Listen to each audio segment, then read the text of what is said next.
الحمد لله نحمده ونستعينه ونستغفره ونؤمن به ونتوكل عليه ونعوذ بالله من شرور أنفسنا ومن سيئات أعمالنا من يهده الله فلا مضل له ومن يضلله فلا هادي له ونشهد أن لا إله إلا الله وحده لا شريك له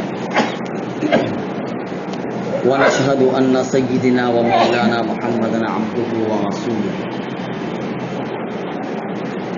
أما بعد فأعوذ بالله من الشيطان الرجيم بسم الله الرحمن الرحيم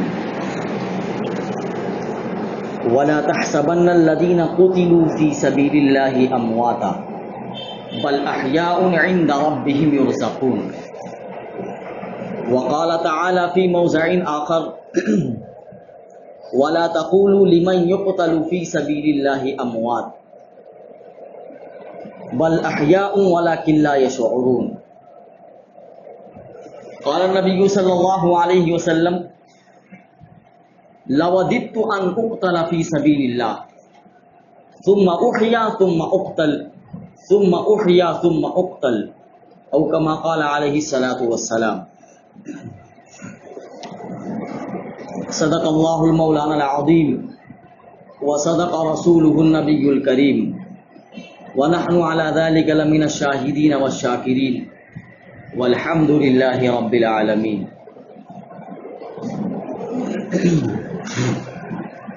محترم بزرگوں اور عزیز ساتھیوں،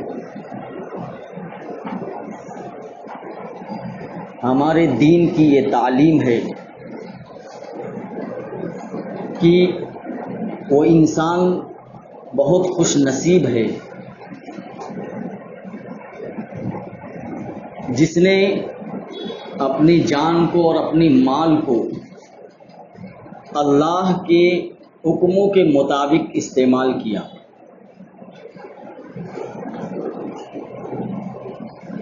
اپنی جان کا نذرانہ اللہ کے راستے میں پیش کیا اور زندگی بھر اللہ رب العزت نے اس کو سعادت والی زندگی عطا فرمائی، اور جب موت آئی اس کو تو شہادت کی موت ملی. یہ انسان بہت خوش نصیب ہے جس کو سعادت کی زندگی ملی ہو، یعنی وہ پوری زندگی اللہ کے حکموں پر چلتا رہا اور جب اس کے موت کا وقت آیا تو اس کو اللہ رب العزت نے شہادت کی موت عطا کی.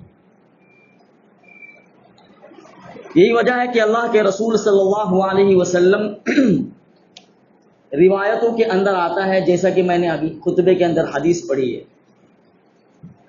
خود شہادت کی تمنا کیا کرتے تھے. اللہ کے رسول صلی اللہ علیہ وسلم کے الفاظ ہیں لوددت ان اقتل فی سبیل اللہ، کہ میرے دل کی یہ خواہش ہے، میرے دل کی یہ تمنا ہے کہ میں اللہ کے راستے میں شہید کر دیا جاؤں، اللہ کے راستے میں مجھے موت آئے، ثم احیا، پھر میں زندہ کر دیا جاؤں، ثم اقتل، پھر مجھے اللہ کے راستے میں شہید کر دیا جائے، ثم احیا ثم اقتل، پھر مجھے زندہ کیا جائے اور پھر مجھے اللہ کے راستے میں شہید کر دیا جائے. یہ حضور پاک صلی اللہ علیہ وسلم کے الفاظ ہیں.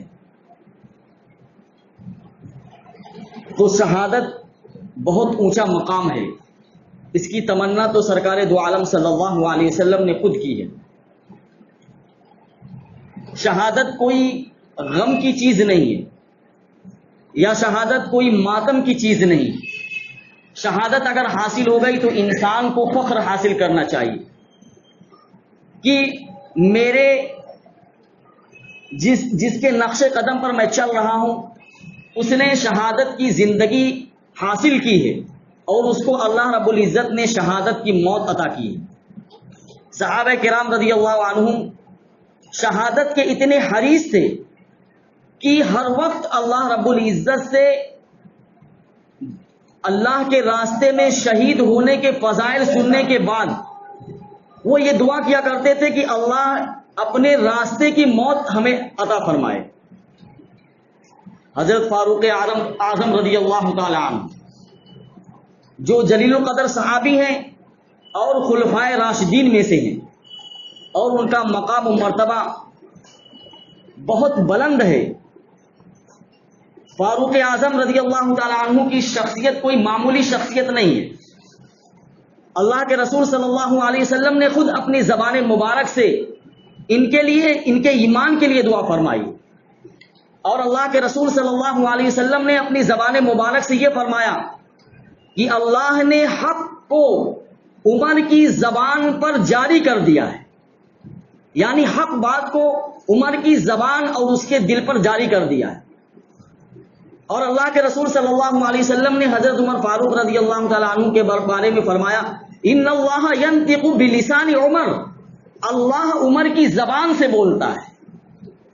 اتنے بڑے فضائل ہیں، لیکن خود خلیفہ دوم حضرت فاروق اعظم رضی اللہ تعالیٰ عنہ بھی اللہ کے راستے میں شہید ہونے کی ہر وقت دعا مانگتے ہیں۔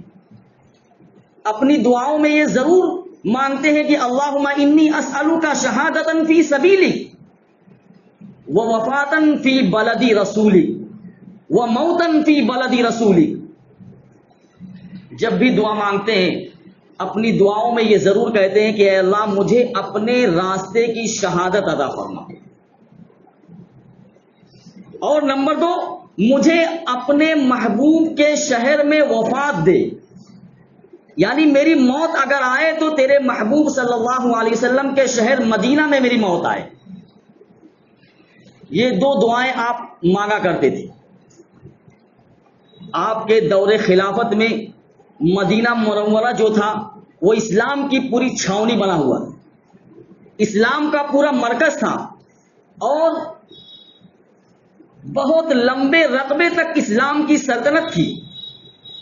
کسی کے وہم و گمان میں بھی یہ بات نہیں آ سکتی تھی کہ کوئی دشمن مدینے پر حملہ کرے گا۔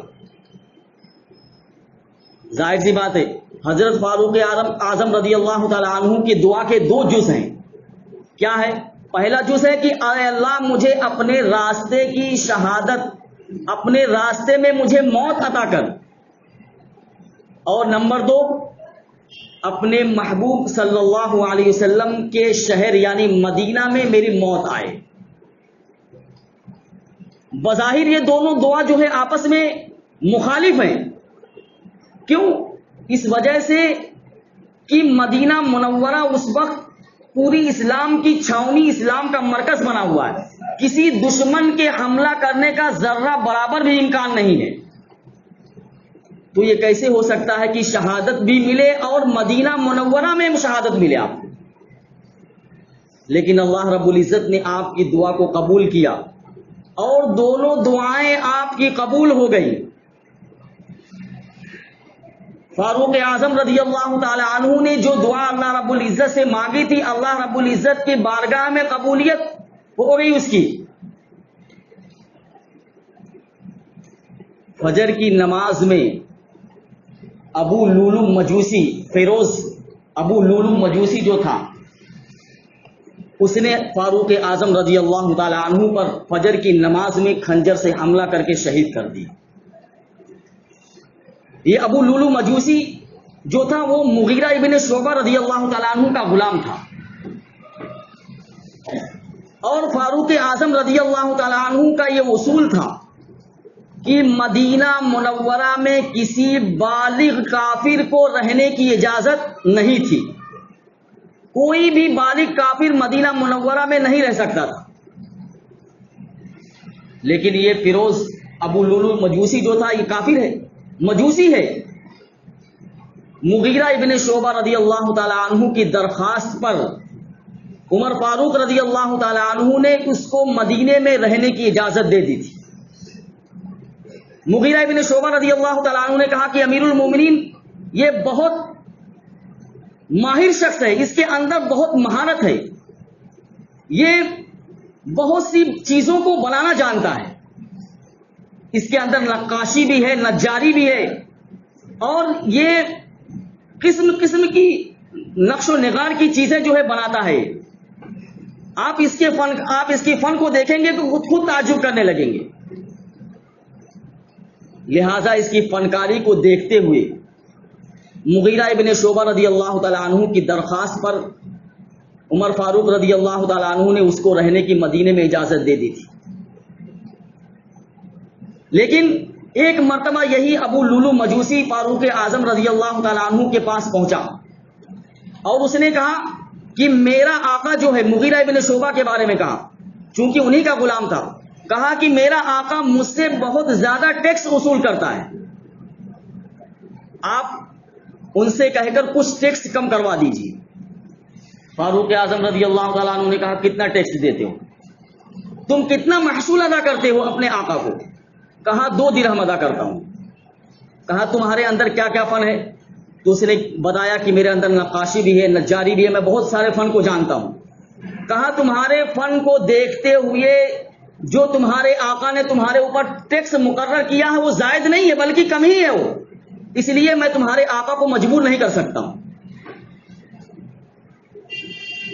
جب فاروق اعظم رضی اللہ تعالیٰ عنہ نے یہ جواب دیا تو وہ فاروق اعظم رضی اللہ تعالیٰ عنہ سے حسد اور دل میں جلتا ہوا وہاں سے واپس ہو گیا، حسد رکھتے ہوئے.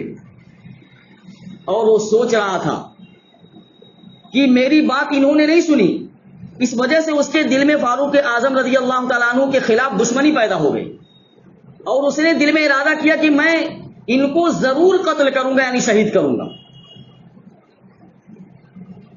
فاروق اعظم رضی اللہ تعالیٰ عنہ نے ایک دن ابو لولو مجوسی کو بلایا اور کہا کہ میں نے سنا ہے کہ تم بہت اچھی پتھر کی چکی بناتے ہو. میرے علم میں بات آئی ہے کہ تم پتھر کی چکی ایسی بناتے ہو جو ہوا کے زور سے چلتی ہو.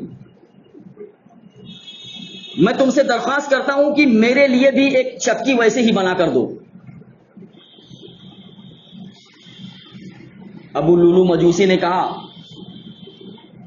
آپ نے ٹھیک سنا ہے، میں پتھر کی چکی بہت اچھی بناتا ہوں اور آپ نے مجھ سے جو درخواست کی ہے پتھر کی چکی بنانے کی، میں تو آپ کے لیے ایسی چکی بناؤں گا کہ جس کی تعریف جو ہے مشرق و مغرب تک پھیل جائے گی. یعنی میں آپ کو ایسی چکی بنا کر دوں گا کہ وہ چکی کی تعریف جو ہے مشرق سے لے کر مغرب تک اس کی تعریف ہوتی رہے گی. سمجھ رہے ہیں آپ؟ قتل کی دھمکی دے رہا ہے، یہ اشاروں میں قتل کی دھمکی دے رہا ہے مغیرہ ابن شعبہ کا غلام ابو لولو مجوسی. فاروق اعظم رضی اللہ تعالیٰ عنہ کا قتل کوئی معمولی قتل نہیں ہوگا. اگر فاروق اعظم رضی اللہ تعالیٰ عنہ شہید کر دیے گئے یا قتل کر دیے گئے کہ اس کی شہرت مشرق و مغرب تک مشہور ہو جائے گی، مشرق و مغرب تک پھیل جائے گی، کیونکہ امیر المومنین ہے، خلیفۃ المسلمین ہے وہ.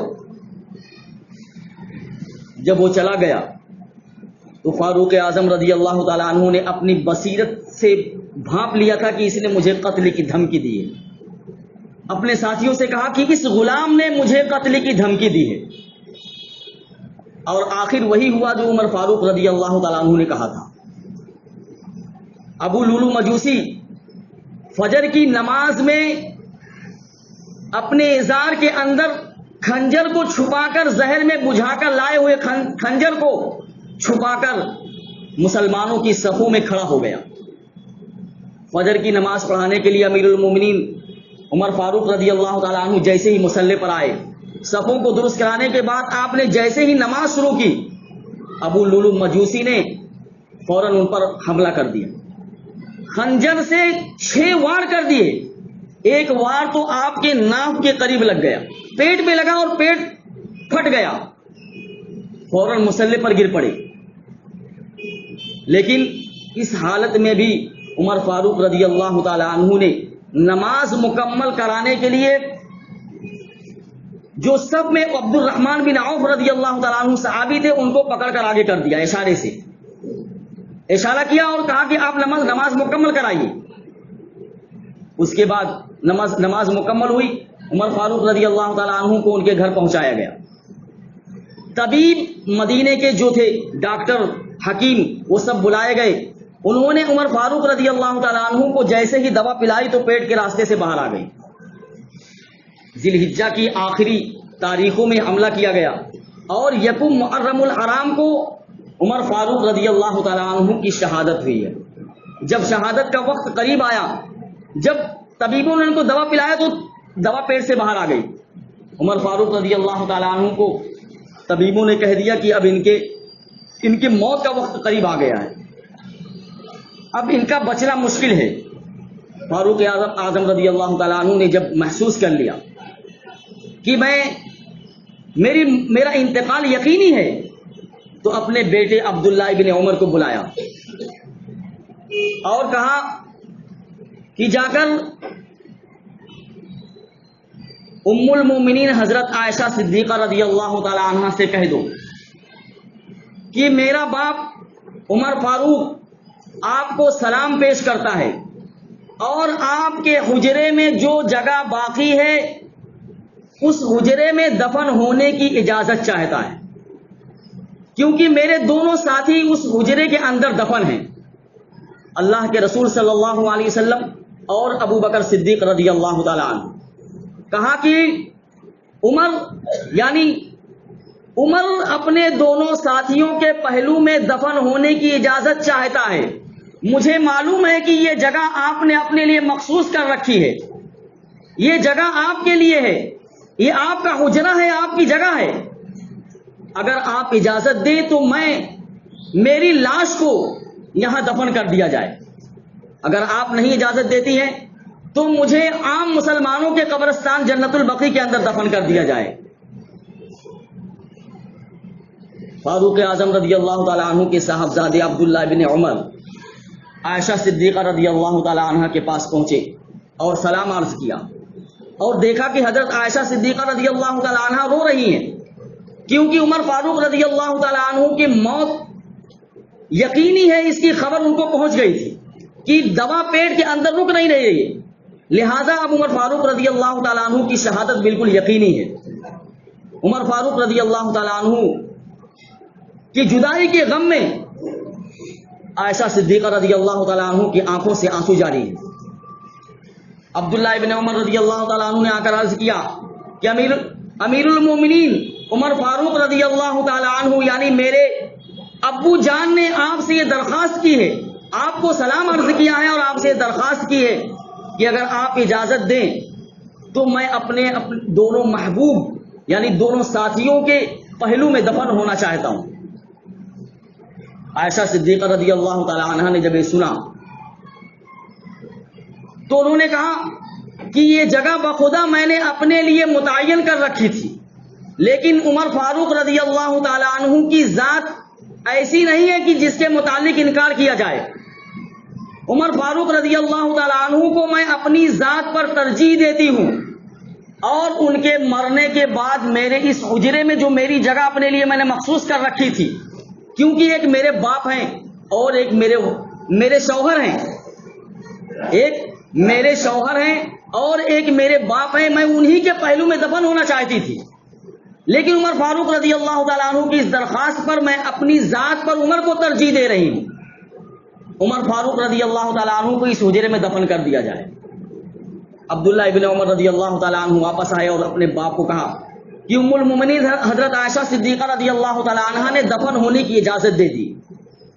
فاروق اعظم رضی اللہ تعالیٰ عنہ نے خوشی کا اظہار فرمایا اور کہا کہ یہ میرے لیے بڑی خوشی کی بات ہے، لیکن ایک بات یاد رکھنا، ہو سکتا ہے کہ حضرت عائشہ صدیقہ رضی اللہ تعالی عنہا نے میرے خلافت کے دباؤ میں آ کر یا میرے دباؤ میں آ کر انہوں نے یہ فیصلہ کیا ہو، لیکن جب میرا انتقال ہو جائے مجھ کو غسل دے کر اور کفن دے کر پھر ان کے دروازے پر لے کر جانا اور پھر دوبارہ اجازت طلب کرنا. دیکھیے معاملے کی صفائی. کیا کہہ رہے ہیں کہ ہو سکتا ہے کہ حضرت عائشہ نے دباؤ میں آ کر یہ اجازت دی ہو. بھائی عمر فاروق پر اعتراض کرنے والوں ذرا غور سے سنو. عمر فاروق پر اعتراض کرنا بہت آسان ہے، لیکن عمر فاروق رضی اللہ تعالیٰ عنہ کی جو عظیم قربانی ہے اور جو انہوں نے ان کی ذات سے جو اسلام کو نفع پہنچا اس کو نظر انداز کر دیتے ہو اور بے بنیاد الزام عمر فاروق رضی اللہ تعالیٰ عنہ کی ذات پر رکھ دیتے ہو اور کہتے ہو کہ عمر فاروق نے زبردستی وہاں جگہ متعین کر لی ہے. اگر عمر فاروق زبردستی جگہ متعین کرتے تو دوبارہ اجازت دینے کی کیا ضرورت تھی؟ عمر فاروق نے کہا کہ میرے مرنے کے بعد دوبارہ میرا جنازہ عائشہ کے دروازے کے پاس لے جایا جائے اور اگر وہ اجازت دیں اس وقت بھی تو پھر میرے لاش کو یہاں دفن کر دینا، ورنہ اگر اجازت نہیں دے رہی ہیں تو پھر مجھے عام مسلمانوں کے قبرستان میں دفن کر دینا. لہذا عمر فاروق رضی اللہ تعالیٰ عنہ کی وصیت کے بعد جنازے کو عائشہ صدیقہ رضی اللہ تعالیٰ عنہ کے دروازے کے پاس لے جایا گیا اور ان سے پھر وہی درخواست کی گئی. حضرت عائشہ رضی اللہ تعالیٰ عنہ نے بخوشی اجازت دے دی کہ میں بالکل خوشی سے اجازت دیتی ہوں، آپ ان کو یہاں دفن کر دیجیے. یہ معاملے کی صفائی ہے. بالآخر عمر فاروق رضی اللہ تعالیٰ عنہ کو اپنے دونوں ساتھیوں کے پہلو میں دفن کر دیا گیا. یہ ہے شہادت. تو شہادت کی تمنا تو صحابہ کرام کیا کرتے تھے اور شہادت کوئی ماتم کی چیز اور کوئی تعزیہ داری کی چیز نہیں ہے، کوئی نوحہ اور ماتم کی چیز نہیں ہے کہ شہادت ہو گئی تو اس پر ماتم کرتے پھرے آدمی. نہیں، شہادت تو ایک فخر کی چیز ہے، ایک اللہ کی طرف سے عظیم نعمت ہے، بہت عظیم نعمت ہے شہادت کی موت. یہی عمر فاروق رضی اللہ تعالیٰ عنہ ہے. صحابہ کرام شہادت کے اتنے متمنی ہیں کہ عمر فاروق رضی اللہ تعالیٰ عنہ کے دور خلافت میں ایک لشکر کو عمر فاروق رضی اللہ تعالیٰ عنہ نے روانہ کیا. اس کے امیر تھے عبداللہ ابن حذافہ سلمی رضی اللہ تعالیٰ عنہ، سہمی رضی اللہ تعالیٰ عنہ. اتفاق سے وہ قافلہ جو لشکر گیا ہوا تھا، عیسائیوں نے ان سارے لشکر والوں کو، سارے لشکر کو گرفتار کر لیا. عبداللہ ابن حذافہ رضی اللہ تعالیٰ عنہ کو بھی گرفتار کر لیا. وہ عیسائی بادشاہ جو تھا اس نے مسلمانوں کے جو امیر تھے عبداللہ ابن حذافہ رضی اللہ تعالیٰ عنہ، ان کو دیکھا تو شکل و صورت سے بہت حسین نظر آ رہے تھے اور جسمانی بناوٹ بھی، جسمانی ساخت بھی بہت اچھی تھی. وہ متاثر ہو گیا. عیسائی بادشاہ عبداللہ ابن حذافہ کے جسم کو دیکھ کر، ان کی خوبصورتی کو دیکھ کر متاثر ہو گیا اور اس نے درخواست کی کہ میں تم کو ایک شرط پر چھوڑ سکتا ہوں، رہا کر سکتا ہوں کہ تم عیسائی مذہب کو قبول کر لو. عبداللہ ابن حذافہ رضی اللہ تعالیٰ عنہ نے کہا کہ نہیں، میں ایمان کے بدلے میں کفر کو نہیں اختیار کر سکتا ہوں. اس عیسائی بادشاہ نے کہا اگر تم عیسائی بن جاؤ اور میری دعوت پر لبیک کہہ دو تو میں تمہیں اپنی سلطنت کا آدھا حصہ عطا کر دوں گا اور اپنی بیٹی سے تمہارا نکاح بھی کر دوں گا. آدھی سلطنت تمہاری، میری بیٹی سے نکاح تمہارا ہو جائے گا. عبداللہ ابن حذافہ رضی اللہ تعالیٰ عنہ نے کہا نہیں، اگر تم اپنی آدھی سلطنت نہیں پوری سلطنت لا کر میرے قدموں میں رکھ دو تو میں ایمان کے بدلے میں کفر کو اختیار نہیں کر سکتا ہوں. میں اس بات کو گوارا نہیں کر سکتا کہ میں ایک لمحے کے لیے بھی اپنے زبان سے ایمان کے بول کو ہٹا کر کفر کے بول کے اختیار کروں. عیسائی بادشاہ نے کہا اگر تم نے میری بات نہیں مانی تو بہت سخت سزا دوں گا.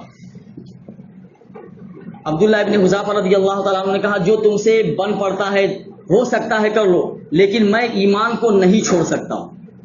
میرے جسم سے تم روح نکال سکتے ہو لیکن میرے دل سے تم ایمان کو نہیں نکال سکتے ہو. عیسائی بادشاہ نے حکم دیا، کہا کہ بڑی کڑھائی کے اندر تیل کو کھولایا جائے. خوب بڑی سی کڑھائی میں تیل کو کھولایا گیا اور اس عیسائی بادشاہ نے کہا کہ اس کے ساتھیوں کو ایک ایک کر کے اس کھولتے ہوئے تیل کے اندر ڈال دو. بتائیے دوستو،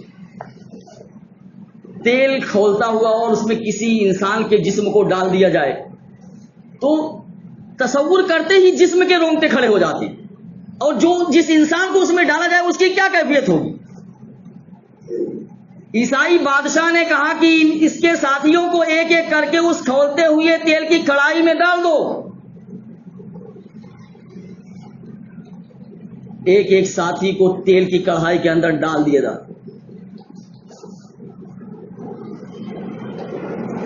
جیسے ہی جسم تیل کی کڑھائی کے اندر جاتا تھا گوشت ہڈی الگ.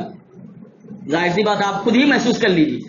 اگر کھولتے ہوئے تیل کی کڑھائی میں کسی انسان کے جسم کو ڈالا جائے تو کتنے سیکنڈ تک اس کا گوشت اور ہڈی ایک ساتھ رہے گا. اور عبداللہ ابن حذافہ سے کہا کہ یہ منظر اپنی آنکھوں سے دیکھو. عبداللہ ابن حذافہ رضی اللہ تعالیٰ عنہ یہ منظر اپنی آنکھوں سے دیکھ رہے ہیں. اس کے بعد عیسائی بادشاہ نے کہا اب تو اپنے ارادے کو بدل دو. دیکھ رہے ہو میں تمہارے ساتھیوں کو کس طریقے سے سزا دے رہا ہوں. اگر تم نے میری بات کو نہیں مانا اور میری دعوت پر تم نے لبیک نہیں کہا, عیسائی مذہب کو نہیں قبول کیا, تو تمہارا بھی تمہارے ساتھیوں جیسا ہی حشر ہوگا. عبداللہ ابن حذافہ رضی اللہ تعالیٰ عنہ نے کہا کہ میں نے کہہ دیا کہ میں ایمان کو کسی بھی قیمت پر نہیں چھوڑ سکتا ہوں. بادشاہ نے کہا اس کو بھی لے جا کر ڈال دو. تیل کی کڑھائی میں لے جا کر اس کو بھی ڈال دو. سپاہی آئے اور عبداللہ ابن حذافہ رضی اللہ تعالیٰ عنہ کو لے جا کر تیل کی کڑھائی کے پاس کھڑا کر دیا. عیسائی بادشاہ نے دیکھا کہ عبداللہ ابن حذافہ رضی اللہ تعالیٰ عنہ کی آنکھوں سے آنسو بہ رہے ہیں. اس نے سوچا کہ لگتا ہے کہ موت کے ڈر سے رو رہا ہے, موت کا خوف اس کے دل پر طاری ہے, اس وجہ سے اس کی آنکھوں سے آنسو بہ رہے ہیں. لگتا ہے یہ موت سے ڈر گیا ہے, اب اپنا ارادہ بدل سکتا ہے. سپاہیوں کو حکم دیا کہ اس کو واپس بلا کر لاؤ, اس کو واپس سے لے کر آؤ میرے پاس. عبداللہ ابن حذافہ رضی اللہ تعالیٰ عنہ کو عیسائی بادشاہ کے سامنے پیش کیا گیا اور کہا کیوں موت کے ڈر سے تمہاری آنکھوں سے آنسو نکل گئے؟ جب تمہارے ساتھیوں کو موت آ رہی تھی تو تم کو محسوس نہیں ہو رہا تھا, اور جب تم اپنی موت کو اپنی آنکھوں کے سامنے دیکھ رہے ہو, محسوس کر رہے ہو, تو تمہارے آنکھوں سے آنسو جاری ہو رہے ہیں. یہ موت کا اتنا خطرناک ڈر ہے کہ تمہاری آنکھوں سے آنسو جاری اس بات کا پتہ دے رہی ہے کہ تم اپنے ارادے کو بدل چکے ہو. عبداللہ ابن حذافہ رضی اللہ تعالیٰ عنہ نے کہا بادشاہ تم غلط فہمی میں مبتلا ہو, تمہارے دل میں غلط خیال آ گیا ہے, تم غلط سمجھ رہے ہو. ارے میں موت کے ڈر سے نہیں رو رہا ہوں, تمہارے دل میں جو یہ خیال ہے کہ میں موت کو اپنی آنکھوں کے سامنے دیکھ رہا ہوں, اس وجہ سے میرے آنکھوں سے آنسو بہ رہے ہیں, نہیں. ارے میں تو اس وجہ سے رو رہا ہوں کہ اللہ رب العزت نے مجھے ایک ہی جان عطا کی ہے. ابھی تم مجھے تیل کی کڑھائی میں ڈالو گے اور چند سیکنڈ کے اندر میری روح نکل جائے گی, میری جان جو ہے میرے جسم سے نکل جائے گی.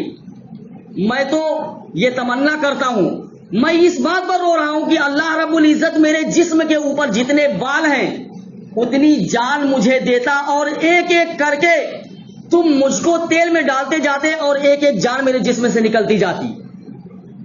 میں تو اس وجہ سے رو رہا ہوں کہ ایک ہی جان ہے, ابھی قربانی پیش کر دوں گا اور ختم ہو جائے گی. ارے میرے جسم کے جتنے بال ہیں اس بال کے بدلے میں اللہ رب العزت مجھے جان عطا کرے تو میں ایک ایک جان کو اللہ کے راستے میں قربان کر دوں گا. جب بادشاہ نے یہ جواب سنا تو بہت متاثر ہوا.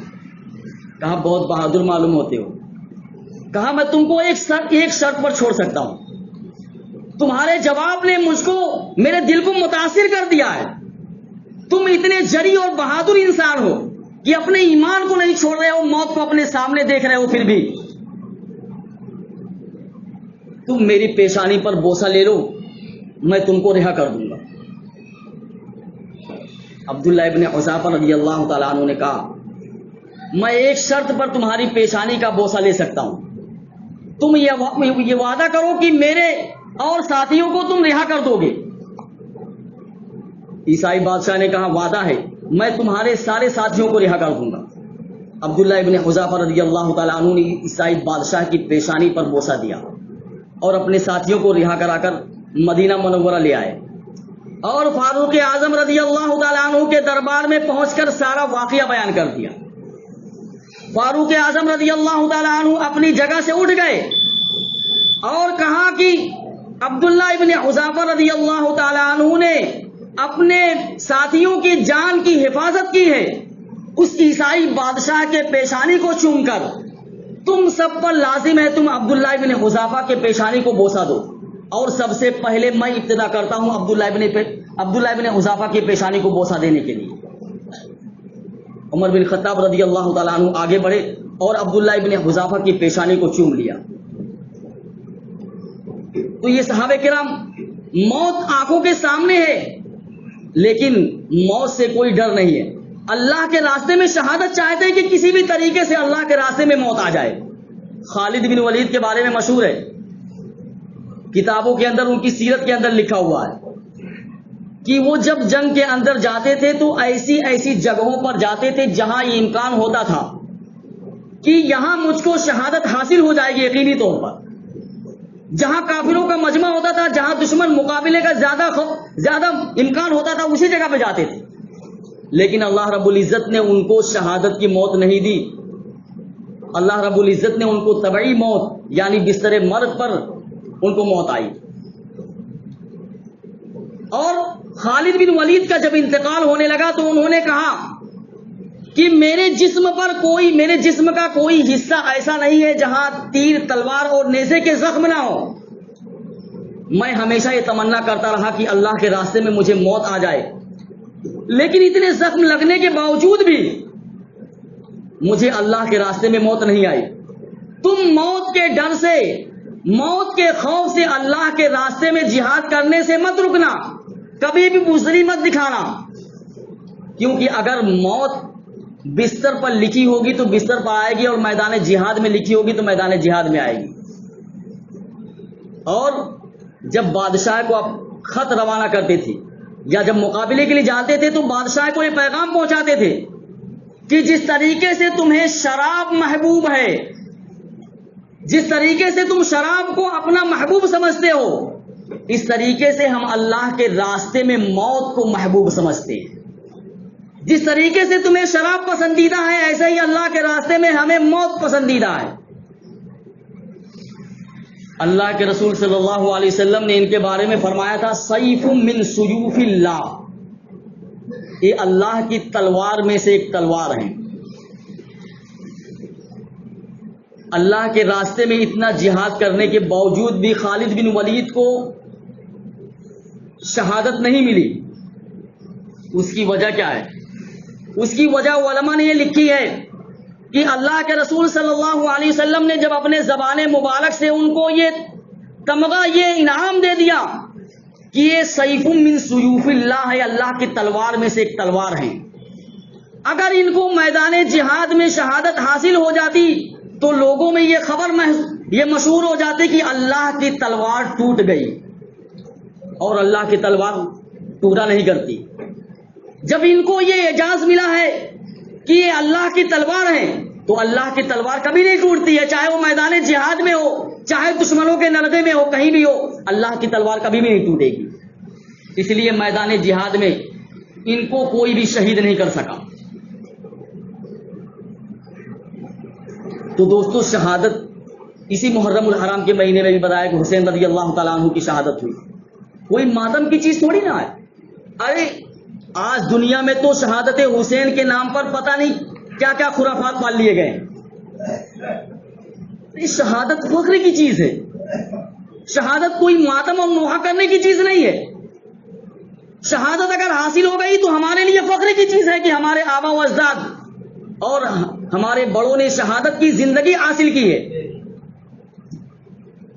اس لیے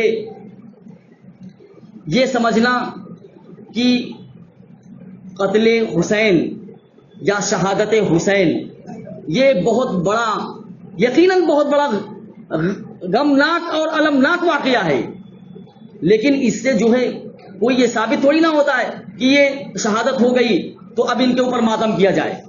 نہیں، بلکہ شہادت اس بات کی طرف اشارہ کر رہی ہے کہ آپ اس پر فخر کیجئے، آپ اس کو فخر سے بیان کیجئے کہ اہل بیت نے اللہ کے دین کے کلمے کو بلند کرنے کے لیے اپنے پورے خاندان کو اللہ کے راستے میں قربان کر دیا. حضرت حسین رضی اللہ تعالیٰ عنہ نے اپنے پورے خاندان کو اللہ کے راستے میں شہید کروا دیا.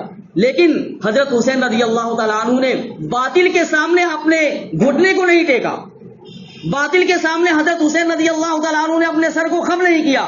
اور یہی مسلمان کو ہونا چاہیے کہ باطل کے سامنے کبھی بھی اپنے سر کو خم نہیں کرنا چاہیے. اگر جان جا رہی ہے تو جانے دیجئے, اگر مال جا رہا ہے تو مال جانے دیجئے, لیکن باطل کے سامنے کبھی بھی اپنے پیشانی کو مت جھکائیے. حضرت حسین رضی اللہ تعالیٰ عنہ کے سر مبارک کو جب عبید اللہ ابن زیاد کے سامنے پیش کیا گیا, سر کو کاٹ کر پہلے تو نیزوں کے اوپر رکھا گیا اور بازاروں کے اندر گھمایا گیا. بہت دردناک طریقے سے قتل عام ہوا, شہید کیا گیا ہی خاندان رسول صلی اللہ علیہ وسلم کو. جب حسین رضی اللہ تعالیٰ عنہ کے سر مبارک کو نیزے پر رکھ کر عبید اللہ ابن زیاد کے دربار میں پیش کیا گیا, چونکہ وہ حکمراں تھا وہ, تو اس نے حضرت حسین رضی اللہ تعالیٰ عنہ کے سر مبارک کو جو ہے ایک تشریح کے اندر رکھا. اور جو بادشاہوں کی ایک عادت ہوتی ہے اپنے ہاتھ میں ڈنڈا یا چھڑی لیے رہتے, تو جو ڈنڈا اور چھڑی لیے ہوئے تھا وہ اپنے ہاتھ میں, اس نے اس چھڑی سے حضرت حسین رضی اللہ تعالیٰ عنہ کے ہونٹوں پر ایسے چھڑی مار رہا تھا اور کہہ رہا تھا یہ بہت ہی حسین لڑکا ہے,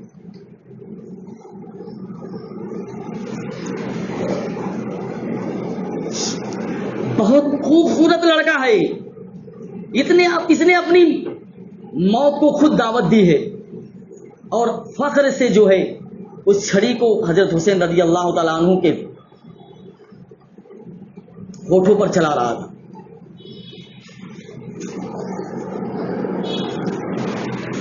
دوستو, میدان کربلا کا کوئی واقعہ ایسا نہیں ہے کہ آپ اس کو پڑھیں تو آپ کے آنکھوں سے آنسو نہ جاری ہوں, یا آپ سنیں تو آپ کے آنکھوں سے آنسو نہ جاری ہوں. پورا کربلا کا واقعہ اتنا دردناک اور المناک ہے کہ آپ اس کو پڑھ کر خود آپ کی آنکھوں سے آنسو جاری ہو جائے گا. زید ابن ارقم رضی اللہ تعالی عنہ عبید اللہ ابن زیاد کے دربار میں موجود ہیں. جب عبید اللہ ابن زیاد نے حضرت حسین کے ہونٹوں پر اپنی چھڑی سے ایسے ایسے ہاتھ لگایا, اس نے چھڑی کو حسین کے ہونٹوں پر رکھا, تو زید ابن ارقم رضی اللہ تعالیٰ عنہ صحابی رسول ہیں, تڑپ اٹھے اور فوراً دربار میں کھڑے ہو کر کہا کہ ابن زیاد, ارے تو کیا کر رہا ہے؟ ارے تو ان ہونٹوں پہ چھڑی مار رہا ہے جن ہونٹوں کو اللہ کے رسول صلی اللہ علیہ وسلم بوسہ دیا کرتے تھے. ارے اپنی چھڑی کو ان ہونٹوں سے ہٹا لے. میں نے بارہا اپنی آنکھوں سے دیکھا ہے کہ اللہ کے رسول صلی اللہ علیہ وسلم نے ان ہونٹوں کو اپنے ہونٹوں سے بوسہ دیا ہے. اتنی دردناک اور اتنی کربناک اور اتنے المناک طریقے سے حضرت حسین رضی اللہ تعالیٰ عنہ کو شہید کیا گیا. لیکن دوستو, شہادت میں نے کہا نا کوئی ماتم کی چیز نہیں ہے, اس لیے شہادت پر ماتم نہیں ہونا چاہیے. آج حضرت حسین کے نام پر نوجوان جو ہے ہمارے موسیقی بجا رہے ہیں, شراب کا دور چل رہا ہے, اور پتہ نہیں ناچ باجے اور گاجے بھی ہو رہے ہیں, اور حضرت حسین کا نام لے کر ماتم بھی کیا جا رہا ہے. یہ تو اسلام کے نام پر ایک بدنما داغ ہے.